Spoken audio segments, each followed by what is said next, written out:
자, 이번 시간에는 등가 원리랑 일반 상대성 이론에 대해서 같이 하도록 하겠습니다. 자, 등가 원리는요, 일반 상대성 이론이 나오게 된 이론적 배경이 됩니다. 자, 먼저 간단하게 알아보면요, 우리 앞에서 배운 가속좌표계에서 나타나는 거는 이제 관성력인데요. 관성력에 의한 효과와 중력에 의한 효과를 과연 구분할 수 있을까라는 질문에서 출발했습니다. 누가 얘기했냐면요, 아인슈타인이 얘기했습니다. 자, 먼저 그림을 먼저 볼게요. 먼저 왼쪽에 있는 그림 볼게요. 자, 우주선이 있는데요, 지구에 이렇게 랜딩에 있습니다. 근데요, 사람 손에서 이렇게 공이 이렇게 놓여져 있는데요, 손을 놨습니다. 그럼 공이 이렇게 바닥 쪽으로 떨어지겠죠.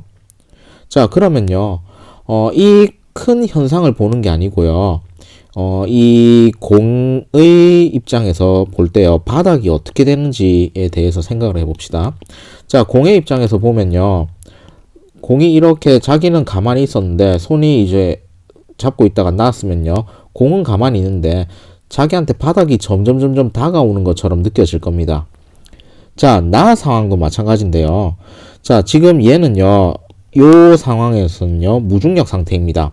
무중력 상태에서요, 자, 공을 가만히 놨습니다. 공을 사람 손으로 이렇게 가만히 놨는데요. 자, 공의 입장에서는요, 어떻게 되냐면요, 우주선이 위쪽으로 가속 운동을 하고 있어요. 가속 운동을 하면요, 공의 입장에서는 바닥이 점점 자기를 향해서 다가오는 것 같죠? 그러니까 우리가 바깥에서 보면요, 공이 바닥 쪽으로 떨어지는 것처럼 보입니다. 자, 이 두 개를 과연 구분할 수 있냐라는 겁니다.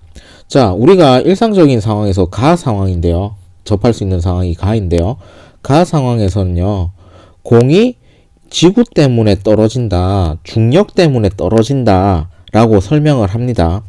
근데 나와 같이 비관성 좌표계에서는요, 우주선이 위쪽으로 가속 운동을 하면요, 가속도에 대해서 관성력이 이제 작용을 한다라고 이 사람은 느끼겠죠. 근데요, 이 사람이 봤을 때요, 우주선이 이렇게 위쪽으로 가면요, 공이 바닥에 떨어지는 거랑 동일하다라고 관찰을 하겠죠. 자, 이것이 구별이 가능할까 안 할까 여기에 대해서 이제 설명하는 게 등가 원리고요. 아인슈타인의 답변은요, 이 두 가지 경우를 이제 구분할 수 없다라는 겁니다. 자, 그래서요, 지구 위에 있는 사람의 입장에서 보면요, 중력이 물체를 아래로 잡아당긴다, 중력 때문에 물체가 떨어진다라고 보는 거고요. 가속 운동하는 우주선 안에 있는 사람은요, 물체는 가만히 있는데 우주선이 위로 올라가는 것처럼 보이는데 결국에는 공이 이제 떨어진다. 두 개가 같은 상황입니다. 근데 가는요, 중력 때문에 나타나는 상황이고 얘는 관성력 때문에 나타나는 상황입니다.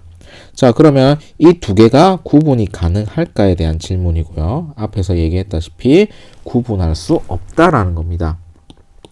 자, 그렇기 때문에요, 이제 이상한 일이 벌어지는 겁니다. 자, 보시면요, 우주 공간에서 위쪽으로 이렇게 가속을 하게 되면요, 빛이 이렇게 여기에다가 레이저 포인트를 설치해 가지고 빛이 이런 식으로 직진을 하는데요. 자, 우주선 바닥이 올라감으로써요, 빛은 직진하는데 이 사람 안쪽에 있는 사람이 봤을 때는요, 빛이 바닥 쪽이랑 가까워지게 보이는 겁니다. 그 말은요, 빛이 직진하는 게 아니고요, 빛이 휘어지게 되는 겁니다. 자, 그래서요, 중력이랑 관성력이랑 구분할 수도 없는데 뭔가 가속운동하는 좌표계에서 보면요, 빛의 경로가 달라지는 것처럼 보이는 거예요. 이런 것들에 대해서 고민한 게 아인슈타인입니다. 자, 그래서요, 이제 인공중력 같은 거를 만들려면요, 우리 SF 영화 같은 데 보면요, 우주정거장이 이렇게 빙글빙글 돌고 있죠. 자, 그러면요, 걔가 이제 어떤 일이 생기냐면요, 자, 얘를 이제 좀 단순화해서 그려보면요, 얘가 이제 뱅글뱅글 돌고 있으면요, 자, 원래는 실제로는 구심력이 이렇게 작용할 건데요, 요 안에 타고 있는 비관성 좌표계에 타고 있는 요 사람은요, 어떻게 느끼냐면요, 자기는 이 구심력에 을 이제 100% 받아들이면은 자기가 안쪽으로 이렇게 이동해야 되는데 자기가 서 있을 수 있는 거는요. 그 구심력에 대한 관성력인 원심력 때문에 뭔가 자기가 가만히 서 있을 수 있다. 그러면 이 원심력이요. 이 우주선 바닥에 발을 붙일 수 있게 해주는 거죠.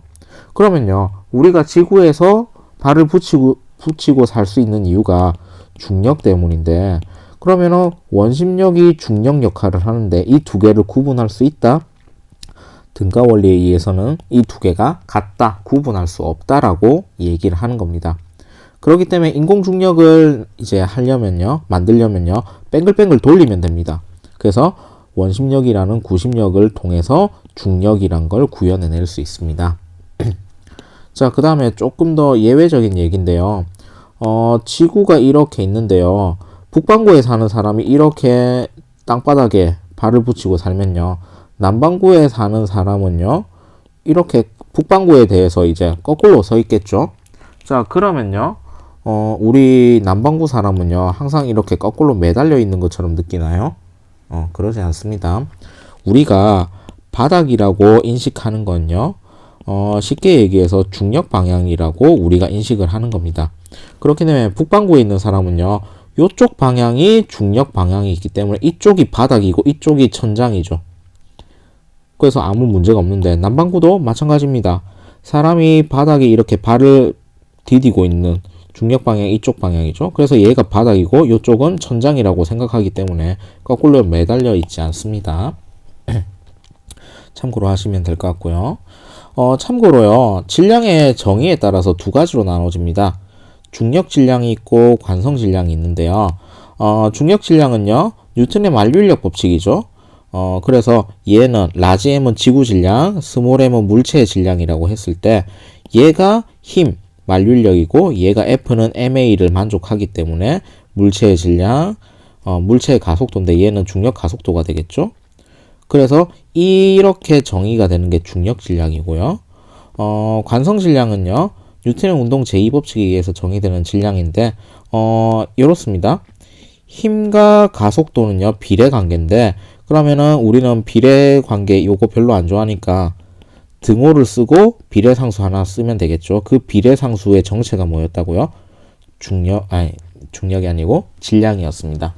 그래서요. 이 연구자들이 연구를 해보니까 이 두 개가 중력 질량이랑 관성 질량이랑 중력이 바뀌지 않는 현상에서는요. 상황에서는 동일하다라고 되어 있기 때문에 중력 질량과 관성 질량은 차이가 없다고 이제 증명이 되었습니다.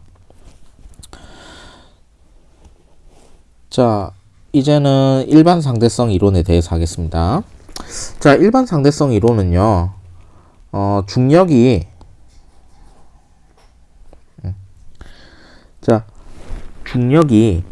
왜 생기는지에 대해서 이제 아인슈타인이 이제 고민을 한 겁니다. 자, 중력이라는 건요. 뉴턴이요. 만류인력 법칙 로우를 통해서 이제 발견을 했죠. 근데 법칙이라는 게요. 원리는 모르겠는데 어떠한 식을 통해서 자연 현상을 아주 잘 설명할 수 있으면요. 그걸로 충분하다는 겁니다. 그게 법칙이라는 겁니다. 근데요. 그러면 뉴턴은요. 중력이 왜 생기는지에 대한 근본적인 그 원인을 찾은 게 아니고 중력 현상을 잘 설명하는 식을 만들었죠. 그 식이 이제 만류인력 법칙이고요. 자, 그래서요. 뉴턴에게 중력이 왜 생깁니까? 라고 물으면요. 모른다라고 대답할 겁니다. 자, 거기에 대해서 이제 답변을 주는 게 아인슈타인이 이제 일반 상대성 이론을 통해서 답변을 주었습니다. 자, 쉽게 얘기해서요. 이렇게 생각하면 됩니다. 자, 겨울철 여학생들의 필수품인 스타킹 있죠? 그 신축성이 있는 그러한 소재 면 같은 거에다가요. 이렇게 무거운 질량을 가진 이제 물체를요. 이렇게 놓으면요. 스타킹이 찢어지지 않는다라고 하면요. 이렇게 스타킹이 움푹 들어가겠죠. 그걸 옆에서 보면은 스타킹이 이렇게 있는데 무거운 질량 때문에 이렇게 움푹 들어갔죠. 그래서요. 이렇게 이 스타킹이 왜곡이 된 겁니다. 자, 근데 여기에서요, 만약에 조그만한 질량을 가진 애를 여기다가 이 지점에다 놓으면요, 당연히 굴러 떨어지겠죠? 이게 중력의 정체입니다. 자, 쉽게 얘기해서요, 아인슈타인이 시공간에 대해서 특수상대성 이론을 통해 가지고 이제 탐구를 했는데, 조금 더 이제 공간에 대한 이해를 이제 깊게 하기 위해서 일반 상대성 이론을 만들었습니다. 자, 그랬더니 알고 보니까 질량을 가진 물체는요, 이렇게 시공간을 왜곡시킨다는 겁니다. 자, 왜곡시키는데 이 왜곡시킨 것들이 질량이 크면 클수록 왜곡 정도가 크다라는 겁니다. 그래서 여기 공간이 휘어졌으니까 물체가 이렇게 질량 쪽으로 떨어지는 거는 당연하다라고 이제 설명을 한 겁니다. 자, 근데 여기 격자가 있는데요. 자, 페르마의 원리라는 게 있습니다. 페르마의 원리는요, 빛이 어떻게 이동하는지에 대해서 이제 설명을 하는 이론인데요. 빛은요, 최단거리가 아닙니다. 직선으로 이동하지 않습니다. 빛은요, A 포인트에서 B 포인트까지 최단 시간으로 이동할 수 있는 경로를 선택해가지고 이동합니다. 근데 우리가 일반적으로 우리가 살고 있는 유클리드 기하학이 성립하는 세계에서는요, 최단시간이 최단거리랑 같습니다. 그렇기 때문에요, 우리가 사는 세계에서는 직선이지만요, 여기에서 보시면요, 이렇게 시공간이 왜곡이 되어 있으면요, 만약에 A 포인트에서 B 포인트까지 가는 데 있어서 최단시간으로 가는 경로가요, 이런 식으로 휘어질 수도 있다라는 겁니다. 왜? 공간이 휘어졌기 때문에 최단시간으로 가는 경로가 이렇게 직선으로 가면은 더 시간이 많이 걸릴 수가 있다는 겁니다. 자, 그래서 페르마의 원리를 통해 갖고요, 최단 시간으로 이동하려고 하니까 빛의 경로가 휘어질 수 있다. 왜? 공간이 그렇게 생겨 먹었기 때문에 그렇습니다. 그래서 빛이 직진하지 않고 빛도 휘어질 수 있다라는 겁니다. 자, 그 다음에요, 극단적인 경우를 생각해 봅시다. 자, 질량에 따라서요, 이렇게 시공간을 왜곡하는 정도가 달라집니다. 근데요, 아주 그냥 극단적인 경우로 블랙홀이라는 경우를 생각해 봅시다. 자, 이렇게 지금 빛이 이런 식으로 진행을 하고 있으면요, 질량이 작은 천체는요, 이렇게 갔다가 빛이 이렇게 휘어졌다가 다시 나오면 됩니다. 그러면은 이 빛이 이렇게 진행을 하기 때문에 여기에 뭔가 물체가 있다라는 것을 우리가 보여줍니다. 빛의 정보를 통해서요. 근데요, 블랙홀 같이 질량이 무지하게 큰 물체는요, 어떻게 되나요? 시공간을 이렇게 많이 왜곡을 시키겠죠. 그럼 빛이 이렇게 들어가면요, 어디까지 빛이 들어가야 될지 모르는 겁니다. 그래서요, 빛이 탈출할 수 없을 정도로 이렇게 시공간이 많이 왜곡되면요, 이렇게 나가는 빛이 없게 되죠. 빛이 없다는 거는 어둡게 보이는 거잖아요. 검은색처럼 보이는 거잖아요. 그래서 블랙홀입니다. 그래서 블랙홀이라는 건요, 밀도가 거의 무한대에 가깝기 때문에 아주 좁은 공간에 아주 큰 질량이 모여 있다는 겁니다.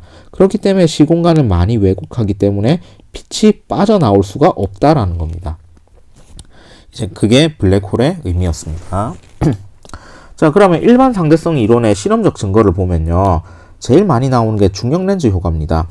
자, 여기에 보시면요, 어떠한 별이 있는데요, 이런 식으로 이제 별빛이 이제 관찰이 이제 요쪽에 큰 이제 백색 외성이 이렇게 있고요, 여기에 있는 별이 이렇게 있는데 별빛이 이렇게 올 건데요, 실제 경로는 이런 식으로 휘어져서 올 건데요, 우리 눈을 포함한 모든 광학 장비는요, 빛의 경로를 추적하지 못합니다.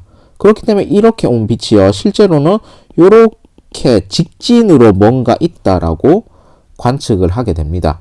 그래서 실제 별은 요 위치에 있는데 A 포인트에 있는데요, 관측하는 별의 위치는요, B 포인트에 있다라고 관측할 수밖에 없는 겁니다. 근데 그렇게 차이가 나는 이유는요, 요 백색 외성이라는 무게가 무거운 별이 공간을 왜곡했기 때문에 빛의 경로가 이렇게 휘어졌기 때문에 그렇습니다. 자, 그러면 이게 실제로 일어나는지 알아봐야 되겠죠? 네, 실제로 일어납니다. 자, 커다란 천체가 있고요. 빛이 이렇게 있으면요. 이제 별빛이 이렇게 있으면 이렇게 휘어져 들어오는데요. 우리 관측하는 사람은요. 이 경로, 휘어진 경로를 알 수 없으니까 여기에 이렇게 연장된 위치에 별이 이렇게 있다라고 생각을 하는 겁니다. 그래서 제일 유명한 사진이 있는데요. 아인슈타인의 십자가입니다. 여기에 별이 있고 하나, 둘, 셋, 넷 별의 허상들이 이렇게 보이는 것을 통해서 이제 중력 렌즈 효과를 처음으로 증명했거든요. 그래서 얘를 아인슈타인의 십자가라고 하고요. 자, 지금 보통 천체 사진들 보면 이렇게 보이는데요. 자, 이렇게 보이는 애들이요. 전부 다 별의 개수가 아니라는 겁니다. 여기에 있는 조그마한 것들은요. 이런 식으로 중력 렌즈 효과들 때문에 이렇게 뻥튀기 된 개수입니다. 그래서 실제 우리가 관측하는 우주보다요. 실제 우주는요. 우리가 관측하는 것보다 훨씬 더 어둡습니다. 이런 여러 개들이요. 중력 렌즈에 의한 상들이기 때문에 우리가 실제 우주는요. 우리가 이제 관측하는 것보다 훨씬 어둡습니다. 그게 중력 렌즈 효과였고요. 그 다음에 중력에 의한 시간 팽창이 있습니다. 자, 요거는요. 뭐 간단하게 원운동을 통해서 이제 알 수 있는데요. 자, 여기서 보시면요. 요 원의 중심에 있으면요. 이렇게 되겠죠. 가속도가 요 동일한 원판이기 때문에 오메가 각속도가 동일할 겁니다. 그러면은 이제 그 구심 가속도가 r 오메가 제곱이 될 거죠. 거기에다가 질량을 곱해주면은 얘가 구심력이 될 건데요. 그래서 식의 1은요. 어떠냐면은 구심력이 작습니다. 그래서 원의 중심에서 멀어지면 멀어질수록 구심력이 커지거든요. 그러면요. 구심력이 크다라는 건요. 얘는 비관성 좌표이기 때문에 같은 말로요. 관성력이 크다라는 겁니다. 그렇기 때문에요. 관성력이 크다라는 건요. 중력 이런 것들이 크게 작용한다는 말이랑 동일합니다. 그렇기 때문에 관성력이 큰데 이 시계 1번 시계와 2번 시계를 비교해 보니까 이제 2번 시계가 느리게 흐르더라. 느리게. 그 말은 중력이 크면 시간이 느리게 간다는 겁니다. 자, 그렇기 때문에요. 인공위성에서의 시간이요. 지구의 시간보다 빠르게 갑니다. 자, 그 다음에요. 수성의 세차 운동이 있는데요. 세차 운동이요. 이렇게 팽이 같은 게 쓰러지기 전에 막 왔다 갔다 하면서 이렇게 넘어지죠. 그러한 운동을 프리세션, 세차 운동이라고 합니다. 자, 수성의 운동이요. 이제 얘는 궤도 운동이기 때문에 궤도라는 거는 이렇게 일정한 거를 계속 반복적으로 돌아야 되는데 궤도가 1번으로 돌았다가 2번으로 조금 틀어졌다가 3번으로 틀어졌다가 4번으로 틀어졌다가 이런 식으로 되는 겁니다. 자, 뉴턴 시대에요. 수성의 이제 궤도 이제 데이터들은 다 관측이 돼 있었습니다. 근데 뉴턴의 운동 법칙을 통해 가지고 수성의 궤도를 예측하려고 하니까 계속 오차가 생겼습니다. 근데 이제 아인슈타인이 일반 상대성 이론을 밝혀내고 그걸 이제 수성에다 적용을 시키니까 태양이 시공간을 왜곡을 시켜가지고 수성이 이런 식으로 세차 운동을 할 수밖에 없게끔 공간을 만들어 놨다라는 겁니다. 그래서 수성의 세차 운동의 주기를요, 일반 상대성 이론을 통해서 정확하게 측정을 했기 때문에 일반 상대성 이론이 정확하게 증명이 된 겁니다. 그 다음에 이제 라이고에서 이제 중력파를 이제 측정을 했죠. 그래서 초신성 같은 것들 폭발했을 때 이렇습니다. 자, 만약에요. 별이 이렇게 질량이 큰 별이 이렇게 있었는데 얘가 갑자기 빵 하고 폭발을 하면요. 자, 스타킹 같은 경우에는 탄성이 있죠. 그렇기 때문에 얘가 바로 그냥 원래 레벨로 돌아오는 게 아니고요. 얘가 출렁출렁 거리면서 원래 이 시공간으로 돌아오거든요. 그러한 공간에 이제 파동이 중력파라고 하는데요. 그 중력파가 아주 멀리서 오기 때문에 미세하기 때문에 지금까지 검출이 힘들었습니다. 근데 그걸 검출을 했죠. 이걸 중력파를 검출을 했기 때문에 일반 상대로는 한 방에 증명이 끝났죠. 그래서 이게 확실한 실험적 증거고요. 이런 거 수성의 세차 운동, 그 다음에 이제 중력 렌즈 효과는 간접적인 효과입니다. 자, 그래서 일반 상대성 이론은요, 중력의 정체에 대해서 얘기했는데요. 그 중력의 정체를 알고 보니까, 우주 공간이요, 질량 때문에 왜곡이 된다. 이런 것들을 이제 배웠습니다. 그래서 그 극단적인 이제 예시가 블랙홀이 됩니다. 자, 오늘 수업은 여기까지 하겠습니다.